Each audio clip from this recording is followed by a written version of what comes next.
BD news. Bhopal Madhya Pradesh Congress अध्यक्ष जितेंद्र जीतू पटवारी ने कहा, अगर ट्रंप ने युद्ध विराम नहीं कराया तो देश जानना चाहता है कि आप प्रधानमंत्री मोदी 25 सालों से कह रहे थे कि पीओके हमारा है, तो फिर युद्ध विराम करके आप रुके क्यों? इस सबसे भारत को क्या लाभ हुआ? भारत सरकार की क्या नीति है? दिन प्रतिदिन देश इनका चेहरा देखता जा रहा है। पार्लियामेंट में उन्होंने बयान दिया है ऑपरेशन सिंदूर को लेकर। उन्होंने कहा कि दुनिया के किसी नेता के कहने पर युद्ध नहीं होगा। नहीं, ये संसद में बोले हो तो उनकी एक जिम्मेवारी थी कि अगर 29 बार ट्रंप ने ये बार बार कहा कि मैंने नरेंद्र मोदी जी को कहा था, तो या तो मोदी जी सच है, तो जो राहुल जी ने सवाल उठाया था कि छाती ठोक के बोलो कि झूठ बोल रहा है ट्रंप, तो वो करना था उनने।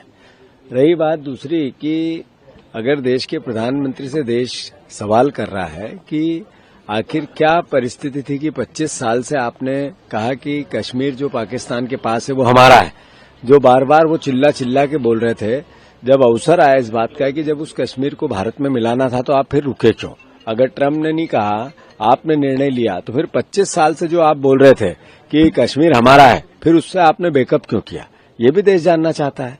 और फिर दूसरी बात, जो राहुल गांधी ने मूल प्रश्न उठाया कि ये पूरी जो एक्सरसाइज हुई थी, हुई क्यों थी, इससे भारत को लाभ क्या हुआ, और क्या अगली बार इसी तरह के किसी प्रकार के टेररिस्ट अटैक हो गए तो क्या पाकिस्तान पर हमला करेंगे क्या?